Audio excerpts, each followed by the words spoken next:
안녕하십니까. 저는 루트 모바일 이식센터의 원장 이학규라고 합니다. 최근에 있어서 모바일 이식에 있어서 남성들만큼 여성분들이 많이 늘어나고 있는데 그 중에서도 역시 M자로 이렇게 들어가 있거나 이마가 너무 넓어 가지고 특히 여자분 같은 경우는 머리를 뒤로 젖히고 싶은데 못 젖히는 경우가 많이 있거든요.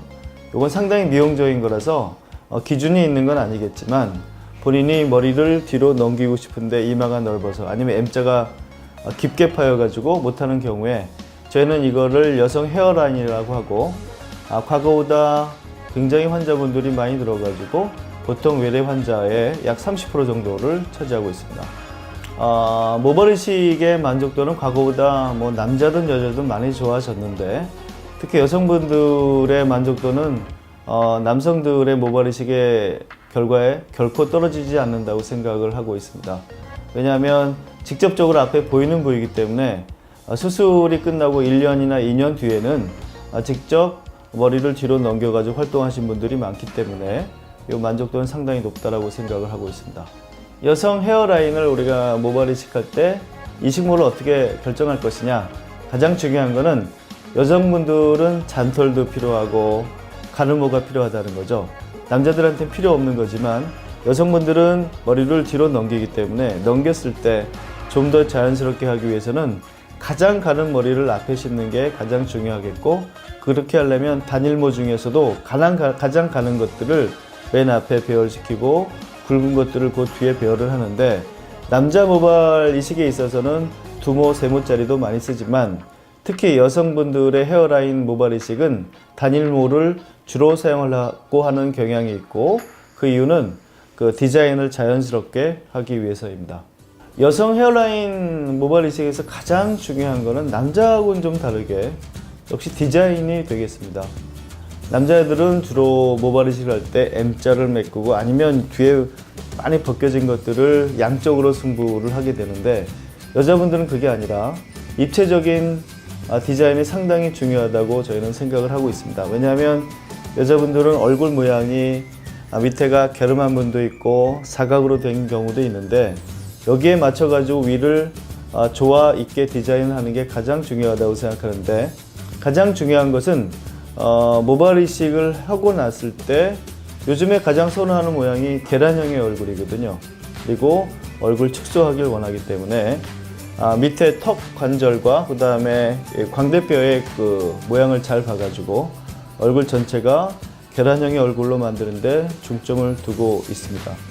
그리고 얼굴이 또 축소되는 걸 되게 원하시기 때문에 그런 경우에는 요 눈과 그 다음에 요 귀 사이에 그 간격이 넓었을 때는 얼굴이 많이 커 보이게 되기 때문에 그쪽에도 저희는 신경을 써가지고 얼굴 축소의 의미도 상당히 가지고 있다고 생각을 하고 있습니다. 모발 이식이 있어가지고 가장 쉬운 게 무조건 빽빽하게 씹는 겁니다. 모발을 심고 바로 옆에 씹는 건 되게 쉬운 일이죠. 과거에 의사들이 이런 그 실수들을 많이 하게 됐는데 빽빽하게 심었더니 결과가 오히려 떨어지더라. 생착률이 떨어지더라. 처음에는 이해할 수가 없었는데 이제 모발을 살리는 기술이 지금 좋아지고 왜 그랬는가를 저희가 알게 되었죠. 너무 빽빽하게 되니까 서로 경쟁을 해가지고 피를 뺐기 때문에 생착률이 더 떨어졌던 거죠. 그래서 무조건 빽빽하게 심는 건 옳지 않고, 그래도 자연스러우면서도 생착률을 가장 높일 수 있는 게 통상적으로는 1cm 곱하기 1cm에 50개 정도를 심는다. 100개 심는 게 어려워서 그런 게 아니라 50개 심는 게 생착률이 더 좋다. 그래서 이 정도로 보통 앞 라인을 심고 있고, 시모이드할 부위가 굉장히 넓은 경우에는 이것보다 밀도를 약간 낮춰가지고 심고 있습니다. 가장 중요한 거는 그 여성분이 얼굴에 생긴 모양, 그 다음에 턱 관절의 모양, 그 다음에 광대뼈가 튀어나와 있는지 그렇지 않은지의 모양, 그 다음에 이마가 벗겨졌는데 M자가 벗겨진 건지 아니면 전체적으로 넓은 건지에 대한 조화, 이런 거라고 생각을 하는데, 대부분 구렛나루를 심으려고 하시는 분들을 보면 얼굴이 크다고 생각하시는 분들이죠.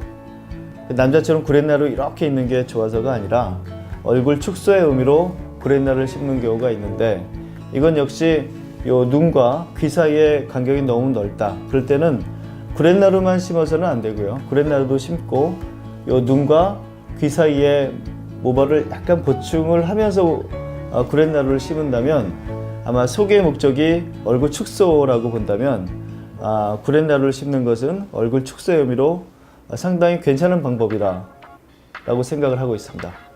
통증은 이제 부분 마취를 하기 때문에 마취할 때만 좀 따끔하고 심을 때나 채취할 때는 하나도 아프지 않기 때문에 이제 통증에 대해서 큰 문제가 되지는 않을 것 같고, 시간은 남자 모발 이식에 비해서 훨씬 더 많이 걸리죠. 보통 한 30-40%가 더 걸리게 되는데, 그래서 한 4시간 정도를 하게 됩니다. 통상적으로. 물론 차이는 약간 있겠지만, 그 이유 중에 가장 큰 이유는 남자는 단일 모드 사용하고 2개짜리도 사용하고 3개짜리를 사용합니다. 왜냐하면 볼륨이 더 중요하기 때문에. 근데 여성분들은 디자인 때문에 하는 거죠. 얼굴 모양을 예쁘게 만들게 하기 위하기 때문에 단일모를 많이 사용합니다. 단일모 중에서도 굉장히 가는 머리를 맨 앞에 심고 단일모를 심고 계속 심기 때문에 모발 개수 자체가 남자들보다는 좀 많아지는 경향이 있죠. 많아지는 경향이 있는 거는 2개짜리를 갈라가지고 하나하나 심기 때문에 아무래도 시간은 남자들보다는 한 30-40%더 걸려가지고 서너 시간 이상이 걸리는 경우가 많이 있습니다. 절개식이나 비절개식이나 이제는 뒷머리의 표시는 거의 나지 않는다고 생각을 하고 있고, 실제로 그런데 과거에 의사들이 잘못 생각했던 것들이 좀 많이 있었죠. 처음에 우리가 모발 이식을 할 때는 짧고 두껍게 절개를 했습니다. 왜냐하면 이래야 빠르니까요. 요만큼만 우리가 꿰매면 되거든요. 그랬더니 너무 짧게 했고 두껍게 했더니 벌어지더라는 거죠. 이 벌어지는 게 흉입니다.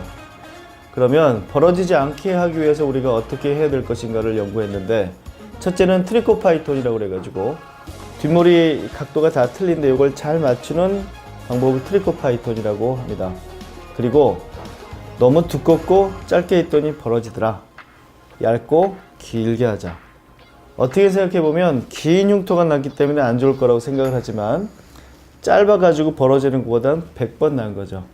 얇고 길게 되면 아주 가난 라인으로 머리가 안 나는 게 흉이지, 그게 흉터처럼 울퉁불퉁하지가 않거든요. 그래서 머리카락이 1cm만 있어도 가려지기 때문에 상당히 좋은 방법이 되겠고, 세 번째는 절개식에 있어가지고 이렇게 꿰맬 때 밑에도 꿰매고 위에도 같이 꿰맵니다. 우리가 벌어지는 가장 큰 이유는 흉이 벌어져가지고 탄력이 너무 세가지고 흉이 남는 건데, 아래와 위를 같이 꿰매게 되면 탄력이 줄어들어가지고 흉이 적게 남죠. 그래서 이런 방법들을 이용한다면 과거에 비해 가지고 흉이 훨씬 덜 남고, 그 다음에 머리도 어느 정도 짧게 해도 큰 지장이 없겠지만, 우리가 모발 이식을 할 수 있는 가장 근본적인 거는 우리가 머리를 뒤에서 채취하면 흉이 남지만 가릴 수 있는 머리카락이 있다는 거죠. 우리는 가릴 수 있는 머리카락이 있기 때문에 흉이 아주 가면 일자로 남는데 그래도 그거를 머리카락으로 가릴 수 있기 때문에 흉 걱정은 크게 안 하셔도 됩니다. 전통적으로 모발 이식은 전신 마취를 하지 않습니다. 가장 큰 이유 첫 번째는 부분 마취도 너무 충분한 거고, 두 번째는 수면 마취나 전신 마취는 아무래도 위험성을 내포하고 있기 때문에 위험하지 않은 수술로 하겠다는 거죠. 우리가 부분 마취 중에서도 우리가 너브 블록, 신경 마취라고 하는데, 그건 뭐냐면 신경이 보통 머리 아래에서 위로 올라가게 됩니다. 우리가 앞에 심게 될 때 보면 요 눈썹에서 두피로 올라가게 되는데, 그 라인만 이렇게 찝어가지고 마취를 하면 여기가 전체적으로 마취가 되죠.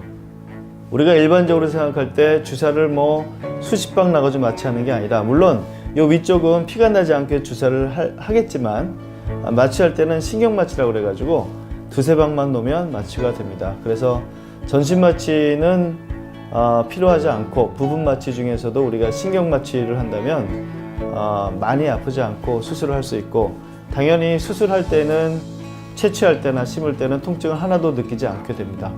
수술을 하고 요즘에 이제 사회생활들을 다 하시기 때문에 직장에 복귀를 해야 된다는 얘기죠. 그러면 모발 이식을 하고 표시가 나는가, 되게 중요한 문제인데, 과거에는 의사들이 결과에만 집착을 할 수밖에 없는 기술적인 한계가 있었죠. 그래가지고 무조건 일주일 동안 머리 감지 않는다, 일주일 동안 붕대로 머리를 감는다, 이 얘기는 일주일 동안 아무 생활도 하지 말라는 거였죠. 근데 의료기술이 발전되고 소독기술이 발전되고 약이 좋아짐으로써 그게 불필요하다는 걸 저희가 알게 되었고, 요즘 붕대를 감지 않고 머리를 감는 거는 그 다음 날부터 바로 감을 수가 있습니다. 저희 생각은 일상생활을 다음 날부터 바로 하자는 거죠. 물론 하시는 일에 따라서 약간 차이는 있겠지만 적어도 돌아다니고 사람들을 만나는 데 있어 가지고 아파서 아니면 다른 의학적인 이유 때문에 못할 이유는 없습니다. 다만 우리가 수술하기 전에 머리가 좀 길다면 뒷머리 채취한 후두 부위나 앞을 잘 가릴 수 있기 때문에 일상생활을 더 쉽게 할 수 있을 것 같아요. 그래서 만약에 수술을 하시게 된다면 머리를 좀 길게 유지하시는 것이 일상생활 하는데 큰 도움이 될 수 있고, 모발 이식은 이제는 일상생활에 큰 영향을 미치지 않는다.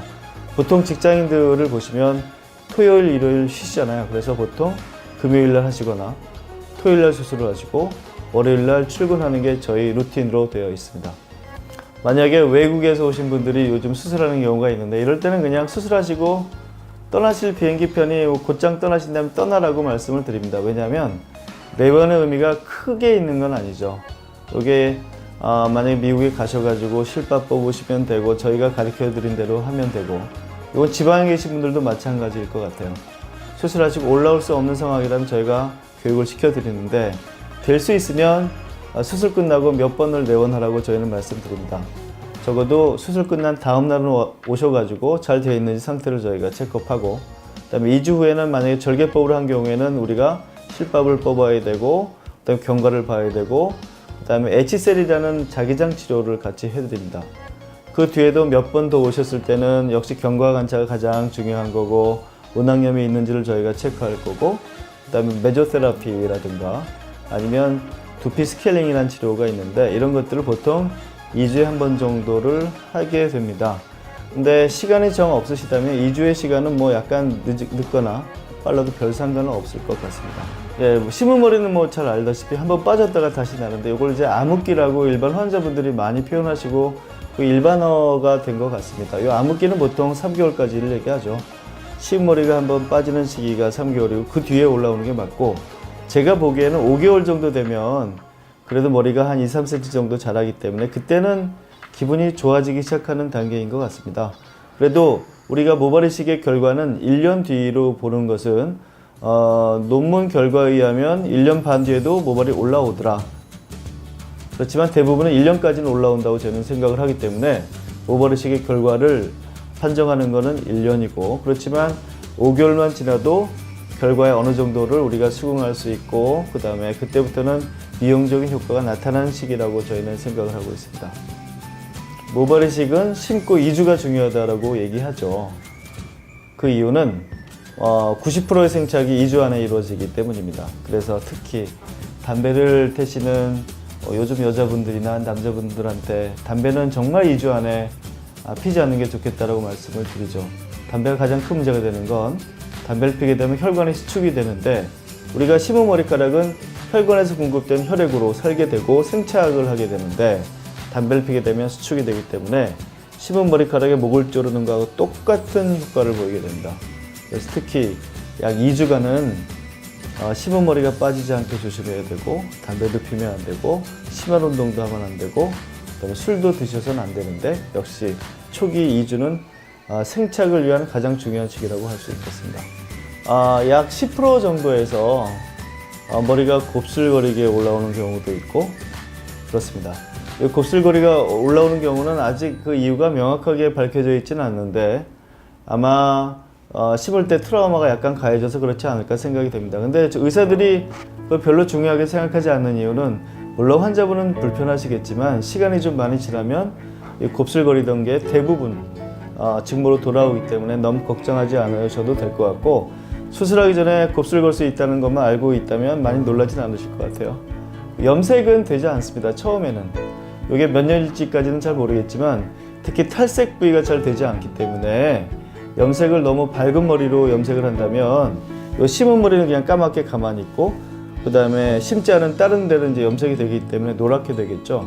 그래서 염색이 적어도 모발 이식을 한 수년 동안은 잘 되지 않을 거라는 생각을 하시고, 근데 염색이 약간 짙은 염색은 잘 되기 때문에 너무 밝은 색의 염색 말고 약간 짙은 색의 염색을 하신다면 별 문제는 없으실 겁니다. 디자인이 마음에 안 드는 경우가 특히 여자분들한테는 있을 수 있죠. 마음이 바뀔 수도 있고, 그다음에 뭐 세대가 바뀌어가지고 유행하는 게 또 바뀔 수도 있는데, 그래서 가장 중요한 거는 저희가 처음에 오셨을 때 디자인을 설명드리고 수술방에서 다시 한번 환자분을 앉혀가지고 반드시 디자인을 다시 디스커션 합니다. 더 높일 것인지 낮출 것인지 M자를 더 할 건지 아니면 그랜라를 할 건지에 대해서 최종적으로 수술하기 전에 다시 한번 환자분과 디스커션 하는 게 저희 병원의 노하우라고 생각을 하고 있습니다.